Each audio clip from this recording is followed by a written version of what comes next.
Hi everyone, my name is Amber, welcome back to my channel. Today I'm going to be talking about my most anticipated new releases for April. I post these videos every single month because I like to tell you guys about which books I'm looking forward to reading, and hopefully it sheds some light on some new releases for you. So please like and subscribe if you like these videos, it would really mean a lot to me. But now on to the books. The first book that I'm really looking forward to reading is Little Secrets. This one is an adult thriller. It's about a woman whose husband seems to be having an affair. That's all pretty normal, except he seems to be having an affair with the woman who potentially kidnapped their child. To be honest, I'm mostly excited for this one because it sounds really effed up, and I think it has a lot of potential to be really creepy. The New Husband, which is another adult thriller slash mystery. I don't really know much about this one other than a woman's husband has gone missing and she finds a new one, except it turns out her missing husband could have been leading a double life. So this to me sounds as though the husband went to live with the second family and then the wife finds out. So I'm wondering if there's going to be a lot of drama in this one. I think it sounds quite good. Book of Lost Friends. This one is historical fiction. It's set in the South post Civil War, and it's about three women as they're going about their lives, and I think they're all connected in some way. They're either friends or family, and I haven't read many historical fiction books set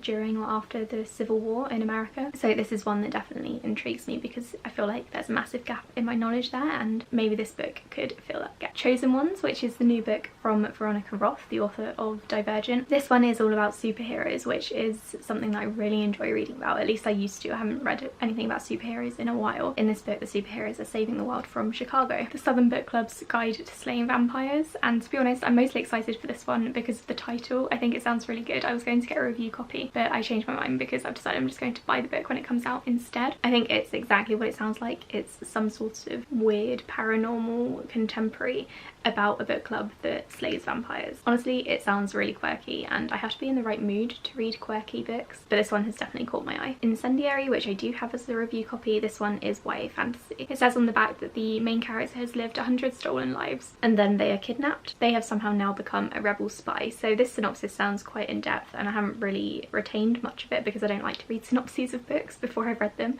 because sometimes they give too much away. But this one does sound like something I'd really enjoy, and it's a really thick book as well, so it's one that I'm going to dive into and hopefully become engrossed in. It sounded better in my head. This is a contemporary book in which the main character's parents are divorcing, so they're going through that, and then her best friends are also both hooking up, so there's a lot to deal with there. This one does sound like quite a dramatic read, and when I'm in the mood for a contemporary I will definitely be picking it up. The Girl and the Stars, which is the new book from Mark Lawrence. I don't know if it's connected to his previous fantasy books in any way, but this one is a fantasy book set on an icy planet, and that's literally all I know about it. So I haven't read anything by Mark Lawrence before, so I think what I will do is read his other series first and then catch up with this one, just because I really like reading authors' works in order of publication. Girls Save the World in this one. This one is about zombies and ZombieCon. I think the characters go to a convention and then there's a zombie outbreak. They have to try to save the world, or they do save the world if the title is anything to go by. I think this one sounds really fun, and I'm really loving all of the convention books that are coming out this year and last year, so I will be picking this one up soon. Queen of Coin and Whispers. This one is a fantasy book as well. This one is about a main character who inherits a bankrupt kingdom, I think from her uncle, and she wants to set out to get revenge for her dead father. I've heard really good things about this one and I can't wait to read it. It's really hyped up. I think now that I'm finally in a fantasy mood, I will be picking this one up very soon because it's one that I definitely want to get my hands on. The Empire of Dreams, which is the fourth book in the Girl of Fire and Thorns series. I haven't actually read the third book yet,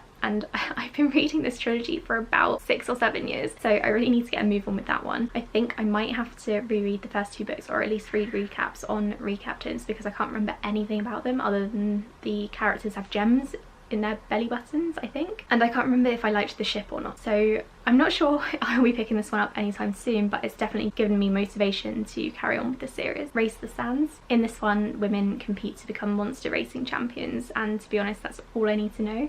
If there are women racing on monsters, then that sounds quite fun. Finally, the 13th book I want to mention is Little Family. This is about a group of young people who live together on an abandoned aeroplane. I don't know if it's during the apocalypse, but something has made them live on this aeroplane together, and I just think it sounds like a really fun setting. Those were the 13 new releases that I'm looking forward to reading in April. Let me know which ones you're most anticipating in the comments below, and don't forget to like and subscribe. Thank you so much for watching, and I'll be back soon in my next video. Bye!